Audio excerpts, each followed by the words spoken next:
So welcome everybody to today's chat at The Great Escape. My name is Andy Franks. I am one of the co-founders of Music Support. I'd like to thank The Great Escape for inviting us. It's something, I think it might be the third or the fourth year now that we've been here. When the charity first launched, I got asked to come down here and do a radio interview, and kind of I think that's where it all sort of started. A brief little, well, first of all, I'll just introduce the panel before I start talking about myself, which is my favourite subject. But we have, and in order going from here, we have PRIDO, Chula, and also Peach. And also hello and give a wave. I'll get them to introduce themselves in a moment, but basically a quick couple of things about myself. I'm an ex-musician, unfortunately not for very long. Then I became a tour manager and have been doing this now for 40 odd years. And during that time I managed to develop a pretty healthy drink and drug addiction. That finally got me fired by one of the bands I was working with, the lovely Coldplay. And Chris Martin was very sweet and lovely and fired me and did it all personally and told me I needed to get myself sorted out, which we both agreed on, but I didn't have a fucking clue how to do that. So after getting sober, which was another sort of journey in itself, I sat down with a couple of other people and thought, well, this is great, us being able to sort ourselves out, but what about the other people in the music business that we know, and not just the musicians? What about the crew, the people that I've been spending most of my adult life with? Who's going to look after them? Who's going to help them? And who even cares about them when the shows are on? So that was kind of the basic for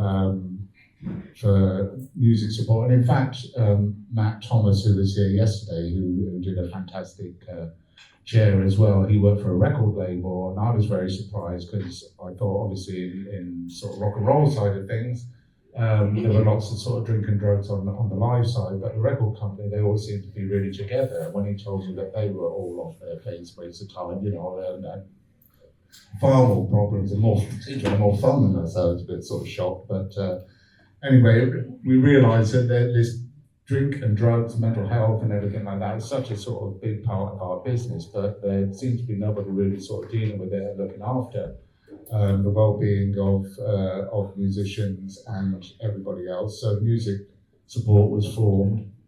That was 8 years ago now. And we started with a 24-hour helpline. I was even on the helpline to start with. I mean, I still, God knows what I was saying in those days because we were making a lot of it up. But we've gradually grown now into this organisation that I can't be more sort of proud of. I think we've got 9 members of staff working for us. We have, like I say, we've been going for 8 years. We run mental health first aid training for companies and for individuals. We run stuff backstage at festivals to help people, to give people a sort of safe space, because that was something that I always found was very important. Somewhere when you were on the road and you wanted to try and get away from all the mayhem and the madness, to have somewhere that you could sort of hang out and be away. So we're very conscious of having that, and just really sort of, you know, trying to help people with their mental health and well-being, and there have been lots of programs that we'll go on sort of talking about as we move forward. But anyway, that's enough about me, and I will now pass over. Yeah, hi, my name is PRIDO. Unfortunately, my story is not as heroic as Andy's. But yeah, I'm an artist based in Manchester. I'm originally from Zambia, so my music is sort of a fusion of African Zambian culture fused in with like UK urban sounds. So it's basically just a bridge between the two different cultures. I'm quite an advocate for mental health and things around that sort of subject, just because of what I've experienced and what I've seen around me, just through my journey as an artist. So yeah, that's the reason I'm here. I just want to give my side of the story. So yeah, I'll pass it over to you. Great. And Chula. Thanks, PRIDO. Yeah, it's a pleasure to be here. My name's Chula, and I'm not very good with microphones. I'm a drummer, so I'm used to hitting things with sticks. Microphones always confuse me a bit. I think I'll get it right. But I'm a psychotherapist and a clinical consultant for music support. I assess a lot of the people that come through music support and help them to figure out what it is they need to get better. And I have a private practice, and I work for a few different organisations in the mental health field, and I've been doing that for some time. I'm also a musician in recovery. I was in a band and was signed in the 90s, unfortunately became a heroin addict, but was lucky enough to get into rehab in 2003, and then came into the field helping people, and come full circle to help musicians. Peach? Hello, I'm Peach, and I'm really happy to be here. I think that these conversations are really important and kind of needed to happen yesterday, so this is brilliant. I'm an artist. I make R&B soul music, and I'm also an activist, radio presenter and content creator. And yeah, it's really important to me. I've been in the industry now for the last 3 years. And honestly, it's a mess, like through and through. It's horrific. And I think that fundamentally I'm so driven by championing artists, especially queer and female artists and neurodivergent artists, people who are entering this industry and not quite knowing what they're getting themselves in for. I want to be that voice to help guide them and give them the advice that we all really need, I think, and that support for sure. But yeah. Great, thank you very much. This is our panel, and today the theme is champion the well-being of the next generation, and the music business is all about sort of bringing through younger artists, the next generation. Of course, you know, we have the old rockers who are still going after, you know, hope they die by the time they were 30, and then they realised that there was actually 40, 50, 60, 70, and bless old Mick is still dancing around at 80 and all the rest of them, so they're still out there. But they're suffering. I mean, I think some of the older members have now, they've maybe learned how to sort of deal with their mental health, but certainly, you know, others aren't. They're still struggling. And as a charity, we are actually experiencing more people using our services now than ever before, which is sort of surprising, really, because when we started, mental health was something that people didn't really sort of talk about that much. It was a bit of a taboo, and nobody wanted to bring up the subject because, of course, it was a downside to this great thing that we're out making music, having fun, everyone's having a good time. You know, why would anybody possibly have a problem? And in fact, I remember someone telling me they went to see a therapist, and the therapist had said to them, "Oh, you're in the music business. You know, that must be incredible." And they're like, "Well, why the fuck do you think I'm here? You know, if it's so brilliant, you know." And so people, they do need help. And how do we think that bringing you know, for new people? I mean, you're saying it's a difficult business. You see all the sort of pitfalls, especially as, you know, you're just starting in the business, and you're seeing some of the things. How is it that you think that we can make life a little better for people when they're starting, or what advice would you give them now with a little bit of experience? PRIDO. For me, I'd think is like having more conversations around the subject, like having developed artists sort of go out and put out more content about the subject, because I feel like people don't really speak about their losses, they just speak about their wins. So a lot of the new guys coming up just see people as an alright win. So you get into the music business, you become famous, and that's it, life's better after that. But we have to have more conversations of the downside of that. So I feel like it's just more conversations for me in that sense. And also I'd like to, because when I was watching the thing yesterday, and as the conversations were going on, I suddenly had questions that I thought about, and then the point sort of went on. So if anyone's got a question that they want to ask, if you put your hand up, I think we've got people with roaming mics that can come round and we'll be able to sort of give you one. So, you know, if something triggers you or makes you want to sort of speak about something, then do that. But how Chula? Well, I think from my position, having been around it for some time, I've seen what's going on, what used to not happen, and what is happening now. And the main change I feel we need to move towards is having mental health and well-being support embedded into the fabric of the music industry. You know, management companies, record companies, especially the big ones, should really have health and well-being support systems in place for their artists. We work very closely with managers and all sorts of different people who do have that power to get it there and ready for people when they need it, rather than waiting for a crisis to happen and then they come running. And sometimes some of the damage that has been done could have been prevented if artists were aware that support was available to them. Yeah, totally. I'm just going to build on that. I think early intervention is like the biggest key. I think if we're constantly waiting for things to be bad enough to step in and do something, then we might never get there. And I think that it's always now. If it's not now, it's never. And I think it's a brilliant time for change.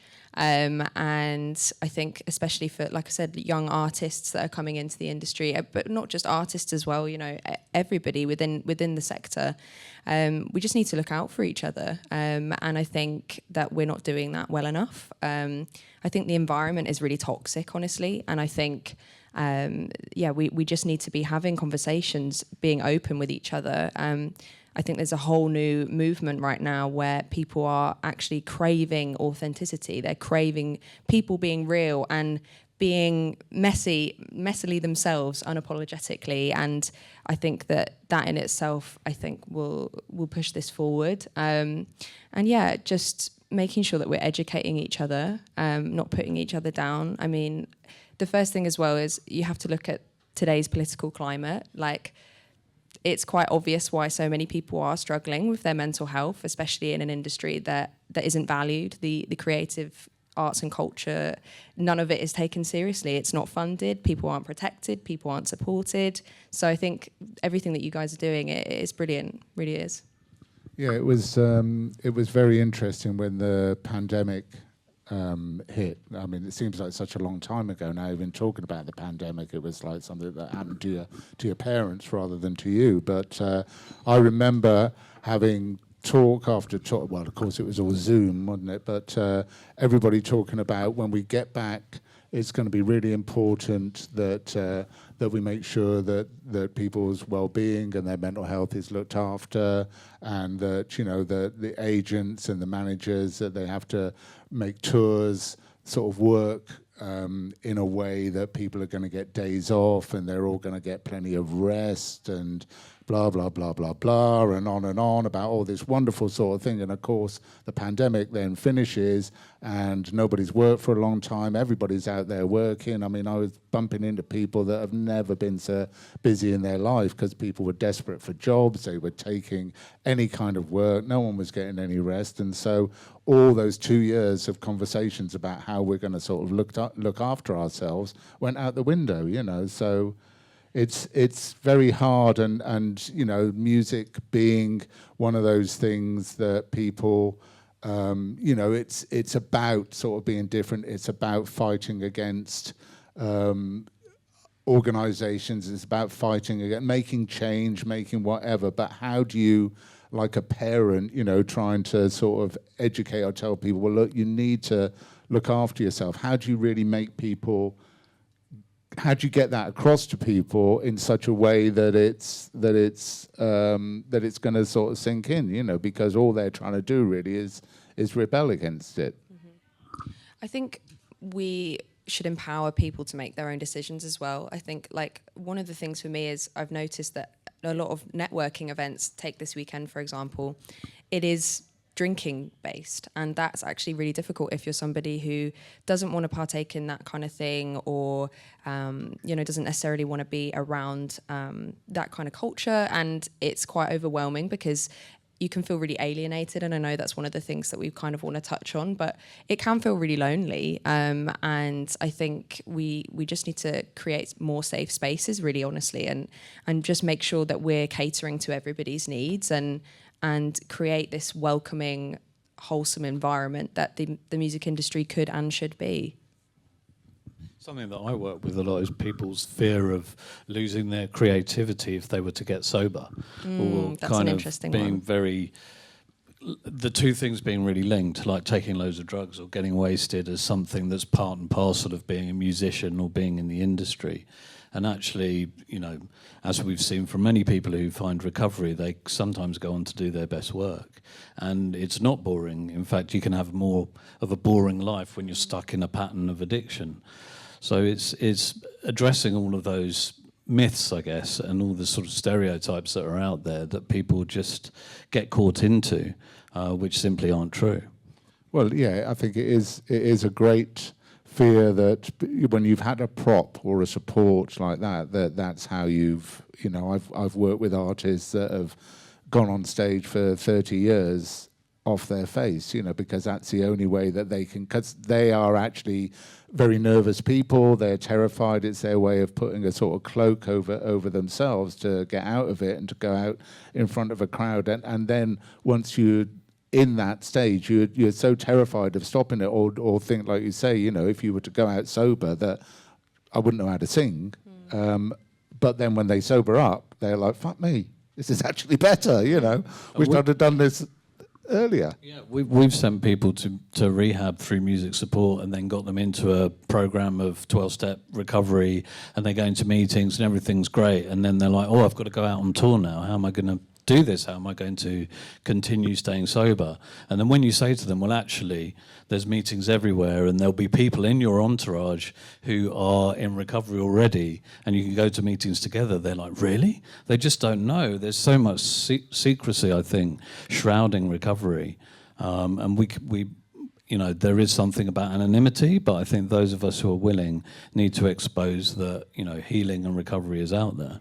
I think the thing is as well is it's like it's okay to struggle with things. It's okay to struggle with substance abuse, and there isn't shame that you should be attaching to yourself because of those things. And just by being open with yourself and opening those conversations with your peers and with people around you, I think that's just like such an important first step, really. And the more that we do that, the more we can push this forward and try and come together in that way. Yeah, because there are organisations, I know in America, I'm not so sure if they are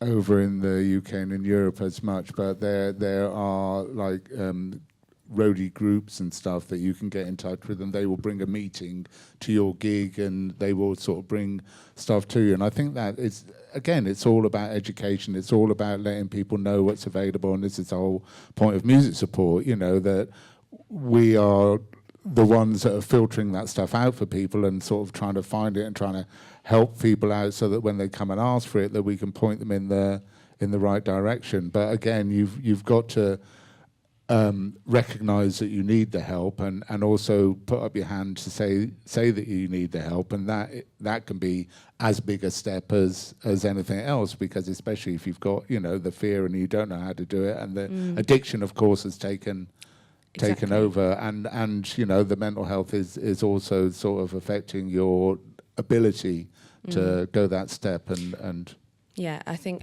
creatives and anyone within the creative industry, I think we are vulnerable to substance abuse and struggling with our mental health. I think they're interlinked, they coexist, and they affect one another.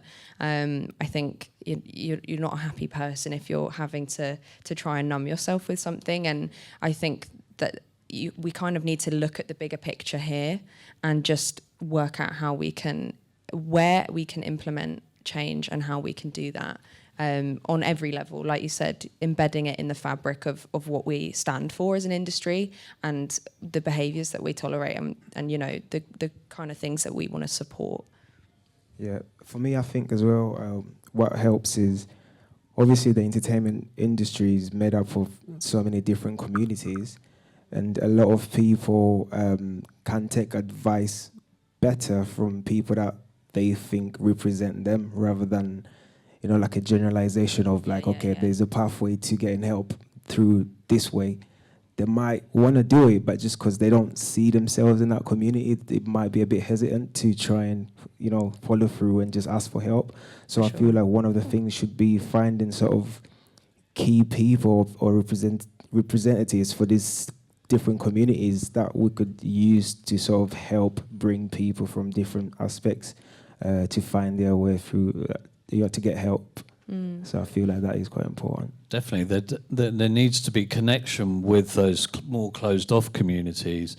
And I've done work with the Asian communities where there's all this stuff around shame. Like if you go and talk to people, especially if you go and talk to white people about your problems, there's shame that is attached to that. So we need to educate people and communities that are closed-minded to it, that actually, you know, where there's support out there and you can get it and it works. It makes a difference. There are definitely groups that you see less of, and that's really difficult. I think it's hard to sit across the table from people and never really see yourself reflected in the people that you're speaking to.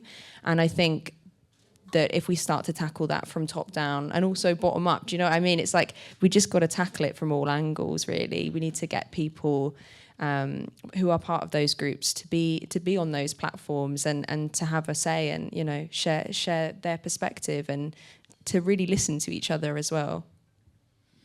Yeah, because it's true when you have when an artist is performing, you tend to be performing to the people that are into your music. It's rarely that people just turn up to wonder what it's going to be like, is it? You've got your own little sort of gang there that's come to see you, so spreading that out. And you mentioned the sort of ADHD and stuff, which is something I don't know very much about. How do you think that is that something that is becoming more of an issue now? Is it something because people talk about it more, or is it something, you know, something that's been there?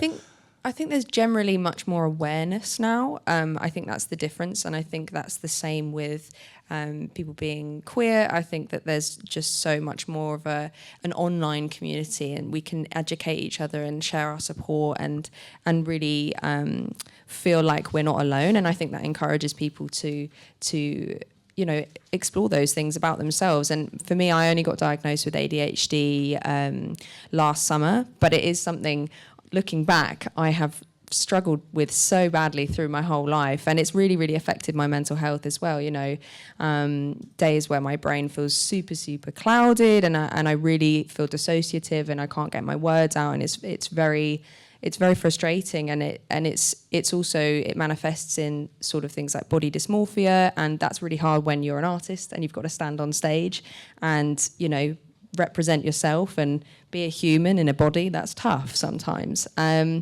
And I think a lot of people are struggling with the same sort of stuff. And I definitely think that, I mean, I know you guys have mentioned that you have a lot of people coming to you who have ADHD, who need that support, and there's actually still people who aren't quite sure what it is and what it means and like how it affects people. And truthfully, it affects everybody differently, I think.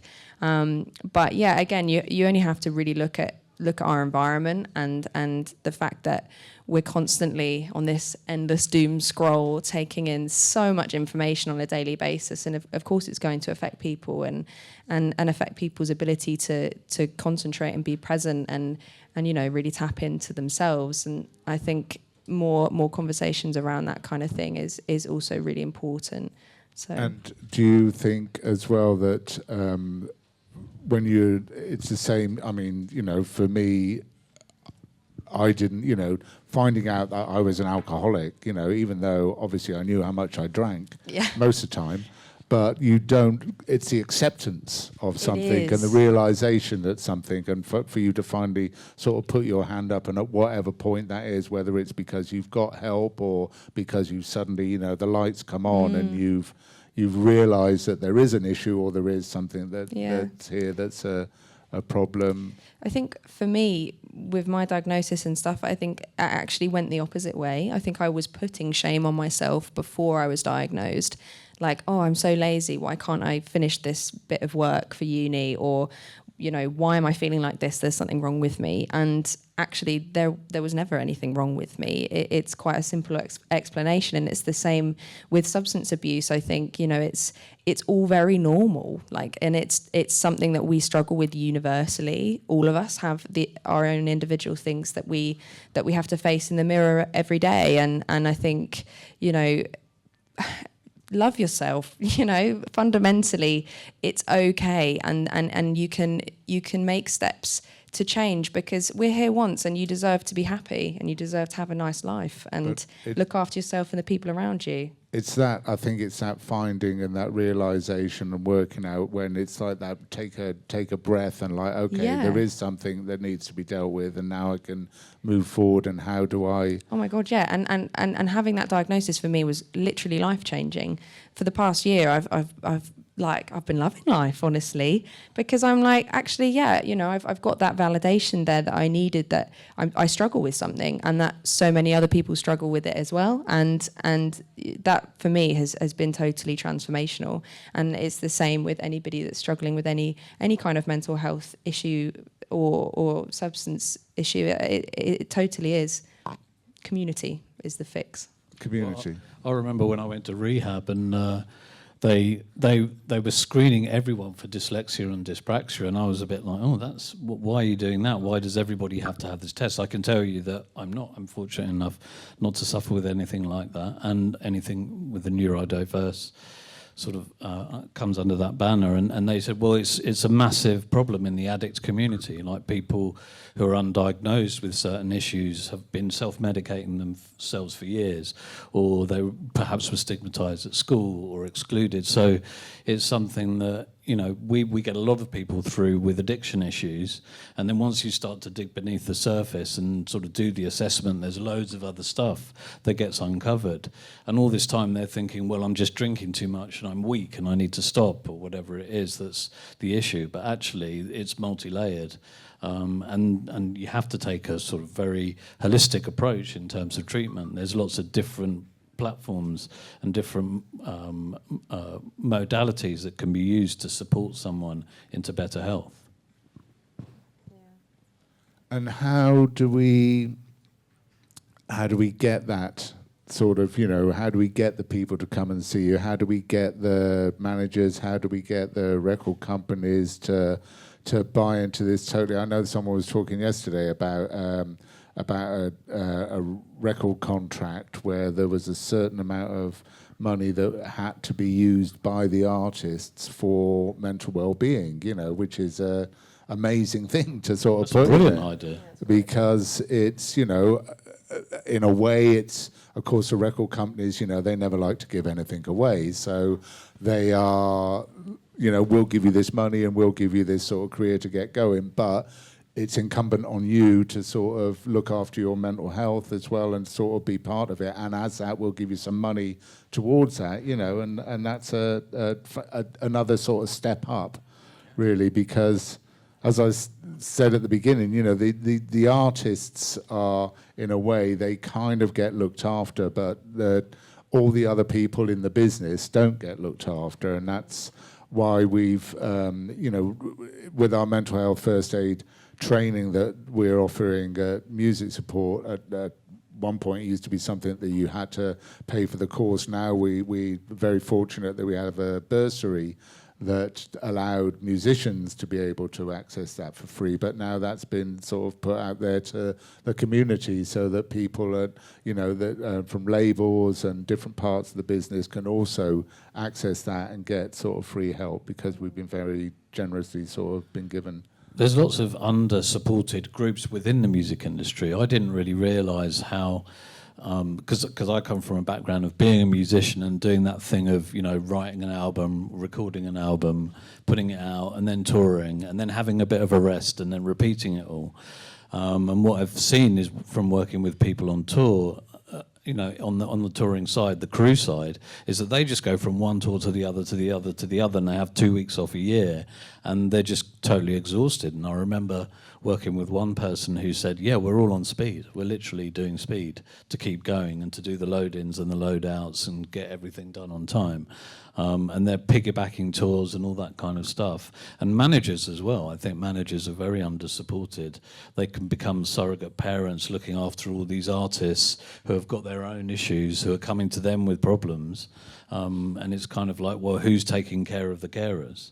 For sure. I think we need to be flexible with people, and I think we need to be more understanding. And I think I've met so many people, managers, people that work within publishers, labels, other artists.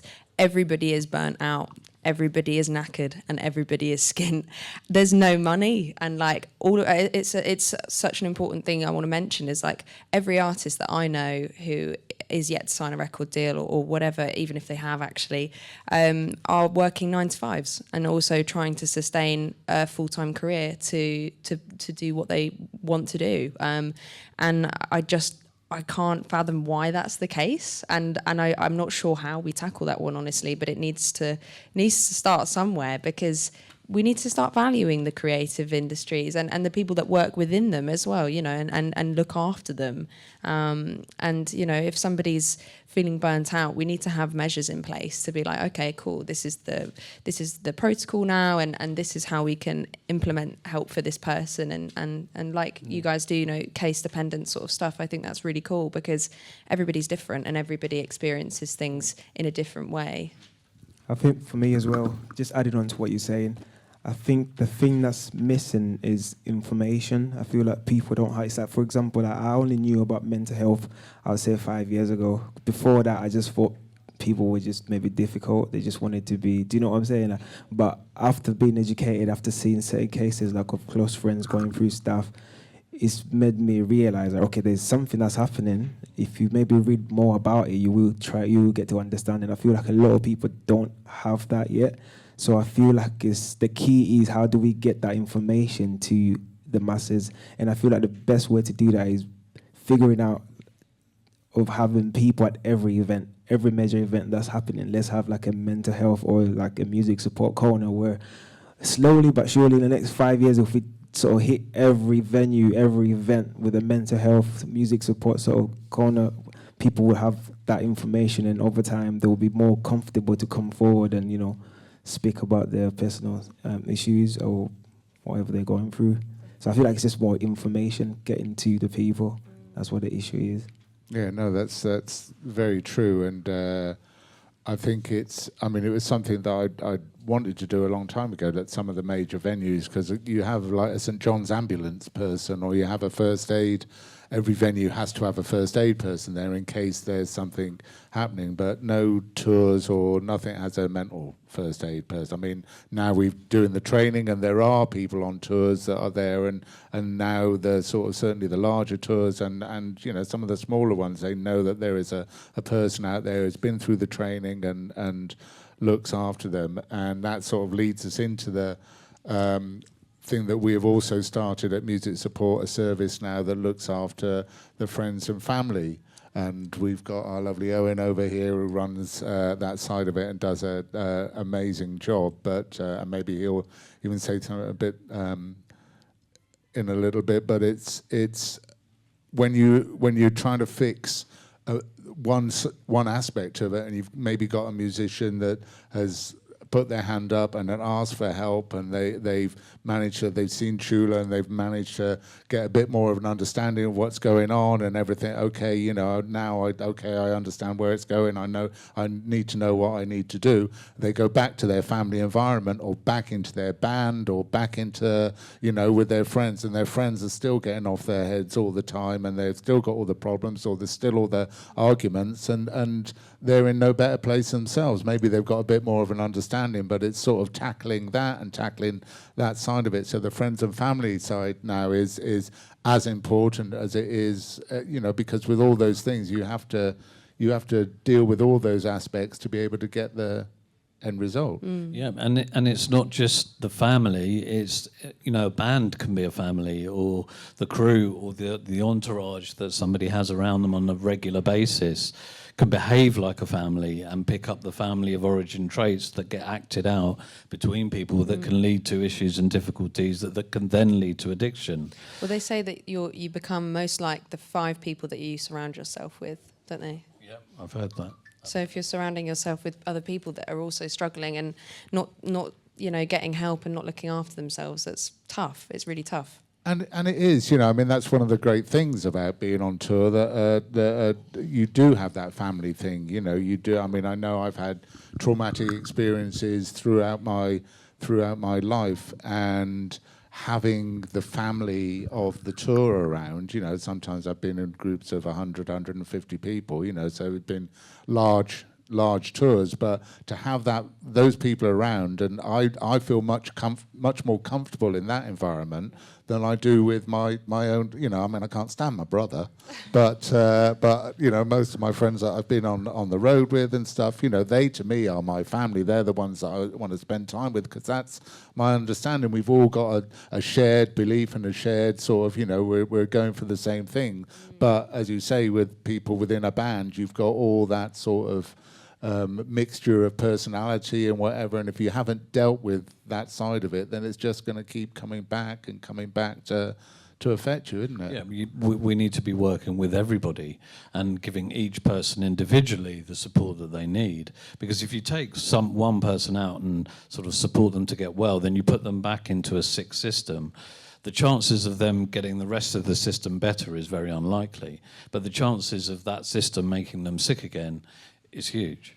Oh, I remember one of a very high-profile tour that I was on, and we had a psychotherapist who was out on the road with us, and the 4 members of that band, even though they knew that the therapist was out there and the therapist was trying to have meetings with each of them, they all thought that the therapist was there for the other 3.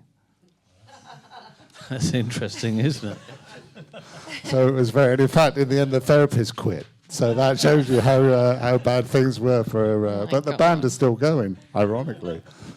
So what other? I mean, I see we're sort of moving on. We'll open it to a few questions. But what advice would you give then to people that are starting, or maybe even people that you know that are struggling, that you know that they could do, all things that you've learned yourself through the fact that you're even here, you know, and you've accepted that there is some issue. It's not all about sort of just rock and roll and whatever. There's also the other side to it of life and how we deal with it. What advice would you give people that were starting in the business?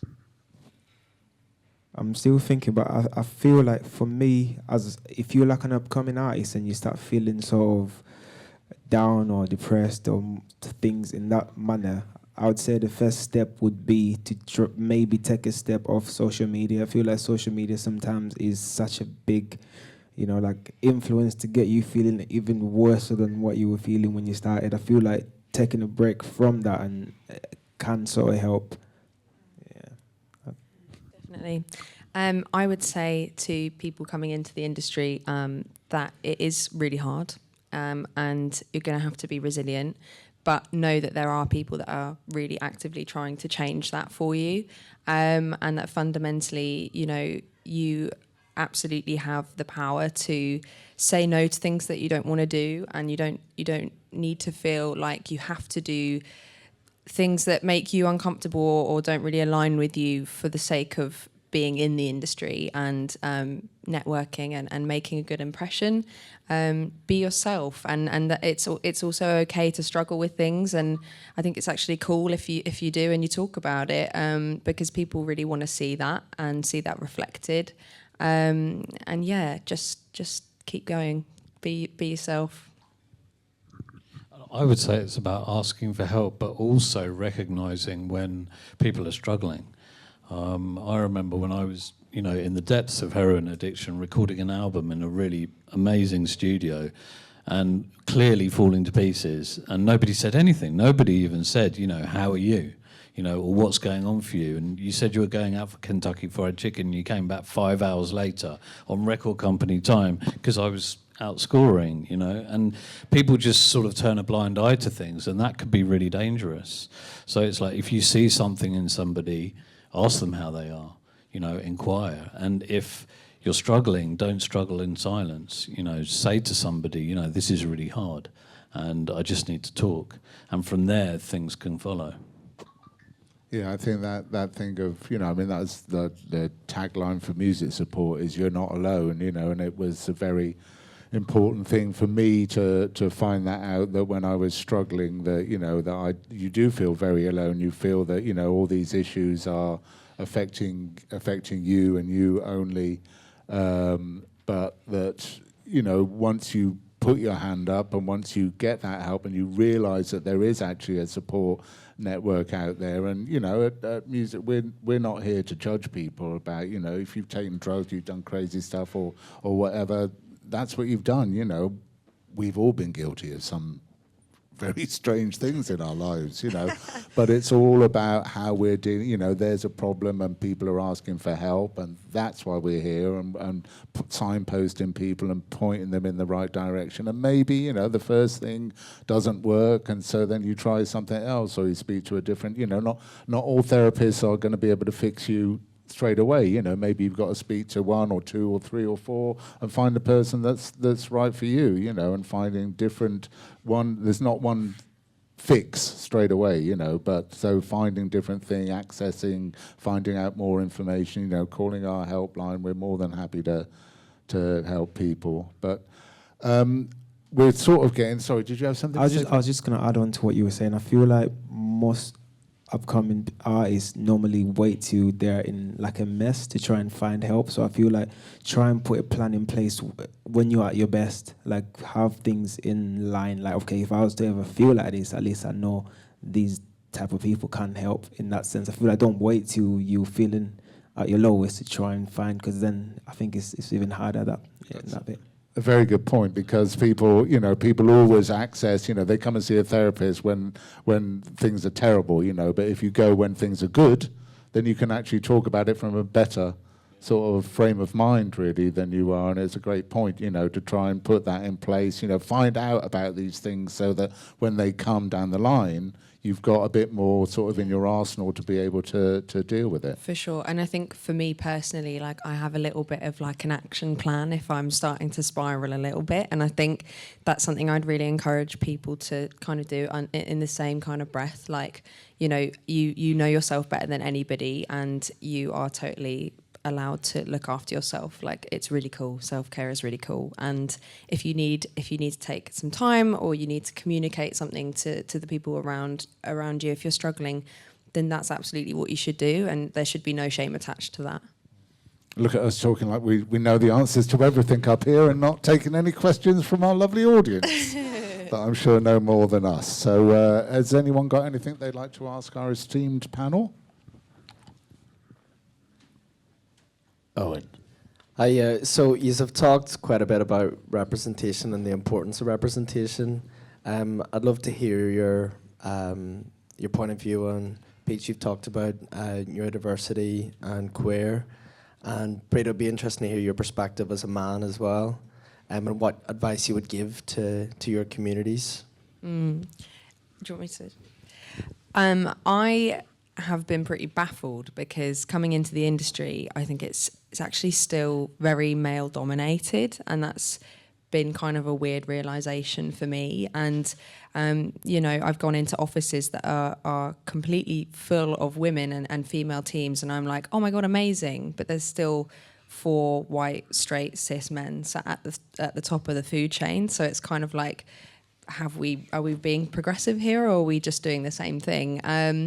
I think for me it does come back to like seeing yourself reflected in the people that are backing you and supporting you. And you know, if you've got a team around you that they can really resonate with who you are and what you're trying to do in terms of how you want to represent yourself and what your brand is and what you stand for, you know, I think that's so important. And yeah, I think it's going to take time, but I think we are getting there. I think it's just encouraging people to speak up and be themselves. But yeah, I don't know if you wanted to add some on that.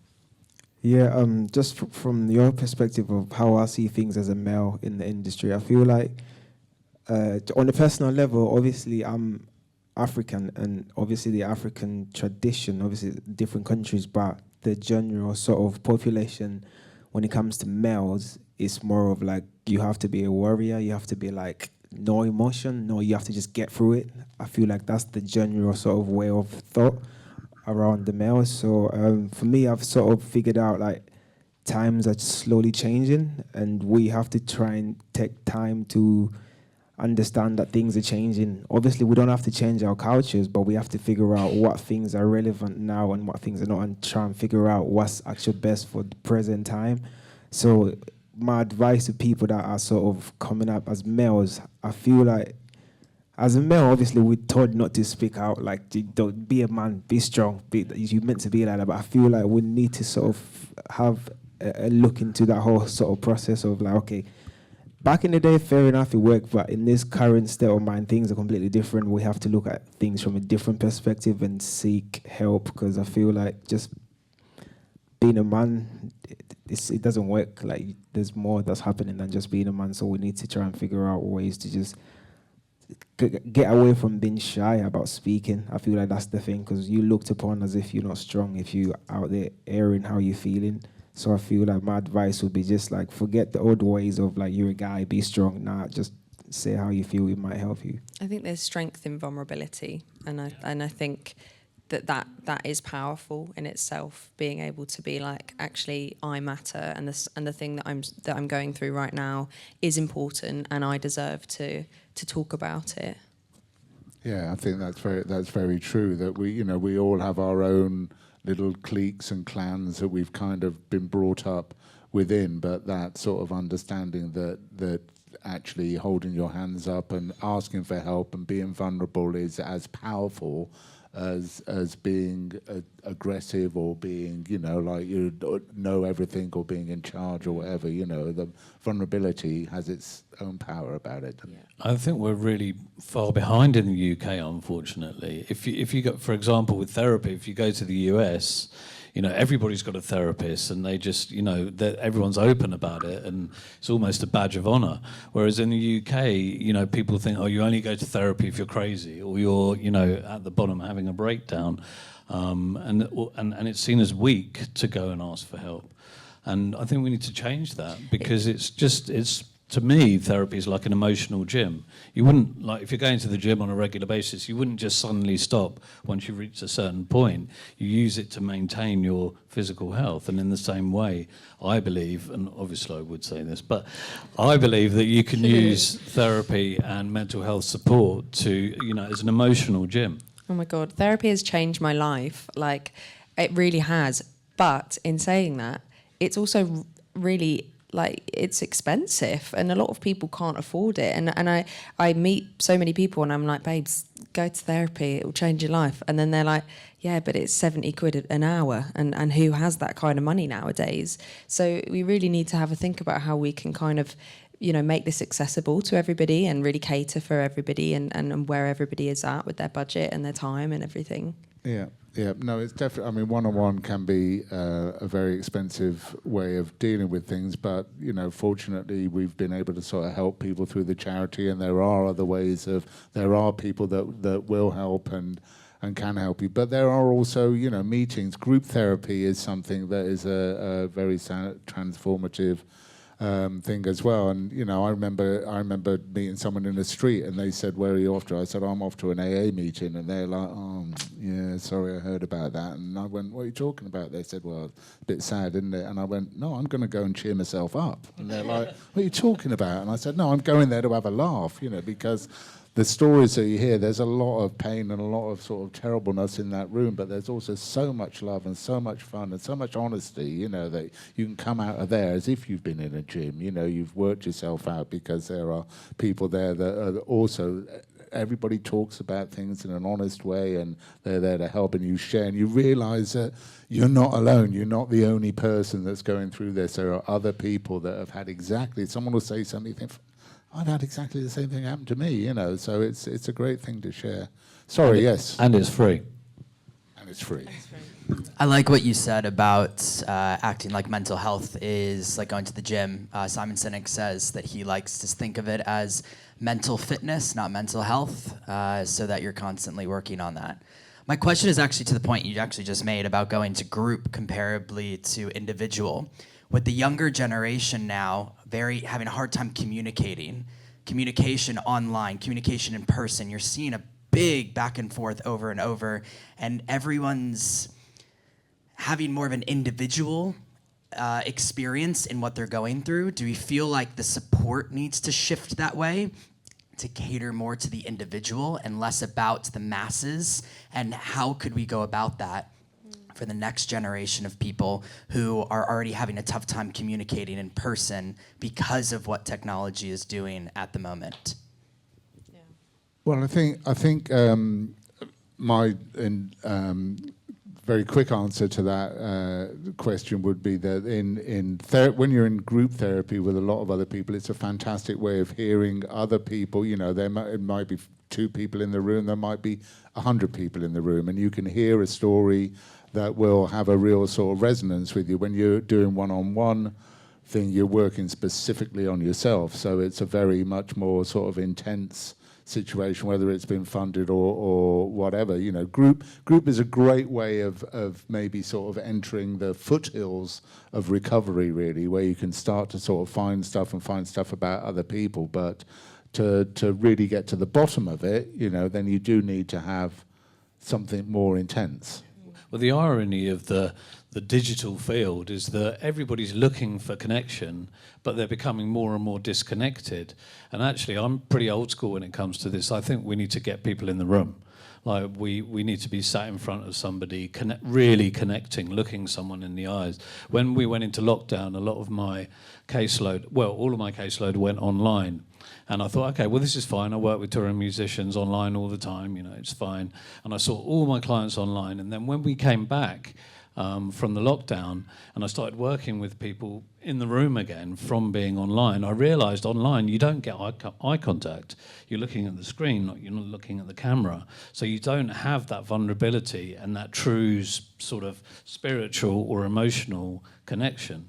And I think that that's what we need to do. We need to do more things where people are actually in the room with each other, connecting, and get rid of the screens. I would agree, actually. I think it's really important that we continue to build safe spaces online, and we really build on those online communities, because obviously there are people that really struggle with that face-to-face interaction, and it can be really overwhelming, especially if you're neurodivergent. But I think the key is to encourage people to come together and push themselves to really do that, because it's so beneficial. And just knowing that. It's also case dependent as well, really. I mean, if somebody wanted to come forward and have some help with something, and they would prefer it to be a one-on-one situation, and they wanted to keep, you know, anonymity, then it's whatever is right for the individual, I think, and yeah, just kind of going from there, really, working with them. We need to meet people where they are, and then move them to where they want to be. We are sort of running very short of time because we're all having a lovely time here. So is there anyone else? Lady down the front here. Hi, I wanted to direct this question to the people in the panel that have been to therapy. If you feel comfortable sharing, I wanted to know the deciding factor and the moment at which point you realized, I need help, I need external support. Like, what was the pinnacle? Well, as I love talking about myself, I'll just mention my version. But I had gone to AA meetings and stuff like that. I've been to quite a few AA meetings with an ex-wife who was having sort of problems, and I'd sort of gone along out of curiosity and whatever. And then when I was an alcoholic, I was still going to these meetings, but I would be hearing stories that people would be telling, and I was thinking, you know, people doing the most horrendous things with alcohol and whatever, and I was thinking, well, they're alcoholics. I'm not. And I was working with someone at the time that who the manager was very much in AA, and he used to say to me, "You're a heavy drinker, but you're not an alcoholic." But that was because he didn't know how much I was drinking, because I wouldn't tell him, I wouldn't tell anyone. And it was only when I finally realized that it's not actually about all these other people that I'm listening to. It's great being in the room and hearing their stories and that, but it's about me. It's about how it affects me. It's about how the fact that I can't be lying to my friends and my family about what's going on. I need to tell them the truth, but I need to tell myself the truth, and that's the important. When you start lying to yourself about the fact that you're in a shit state, then where do you go from there? That for me was a point when I realised that I needed to get help, because I would start to lie and pretend to myself that I didn't have a problem, and that was no good. So then my eyes opened, and suddenly I started to hear what people were saying. I think for me, I had my first, I saw my first therapist when I was 16. So I had a bit of an interesting childhood. Both of my parents struggled with substance abuse. My dad's an alcoholic. My mum was taking pharmaceutical drugs. And my younger brother was autistic. So it was quite a full-on household. And so, I went to therapy when I was 16 because I was just feeling really, really depressed, really low, was really struggling. And honestly, it didn't really help me at the time. Because I hadn't quite, I think for me, I didn't really know why I was there. I wanted to talk through things, but I didn't have an end goal. I also don't know if I was being vulnerable enough with my therapist, because I wasn't quite me yet. I was still really young. And it took me a couple of therapists, actually. I kind of tried a few out, and I would recommend doing so if you want to start having some therapy. Have a couple of trial sessions, which are free usually. And just see who you connect with, because it really is like about your connection with that person and whether or not you can feel totally comfortable. And that's more of a vibe thing. It's something that you can feel it. You can't really explain it. I ended up having a therapist, my third therapist that I went to, and they were amazing. They were non-binary. The first non-binary person I had ever spoken to, especially, been vulnerable with, and that person has changed my life, and I'm so unbelievably grateful. But I think for me, it was a more of a long-term thing. Just going back to your question, what was the turning point? It was just this feeling in me that I needed to process stuff. I needed to talk about it and just kind of verbalize it and get it all out. And my therapist used the kind of the imagery of like going up to the attic and looking in your boxes, and you go, right, that's shit, we'll ditch that. That can go to the car boot. That can be repurposed, and that can just be filed, and we'll just keep that there, and we'll come back to it another day. And it's like sorting your brain out and going, oh, okay, so all of this overwhelm and heaviness that I'm feeling when I'm waking up in the morning is actually because my mind is a bit cluttered, and we live a lot of life. We take a lot in, and I'm such an advocate for just letting it all loose and just seeing where you can go with it, and really you learn so much about yourself and how you process things. And my relationships within all areas of my life, friendships, romantic relationships with my family, are totally different. It's like night and day. But fundamentally, if you are interested in having therapy, you do not need a reason to go other than that.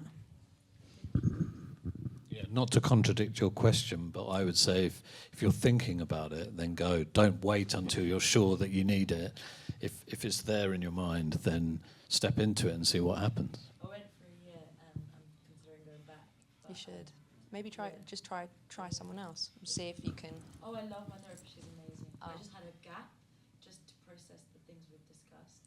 And that's a good because plan. I've been to therapy, I wanted to know I know my reason why I started, but I wanted to know your reasons. What made you start? Yeah.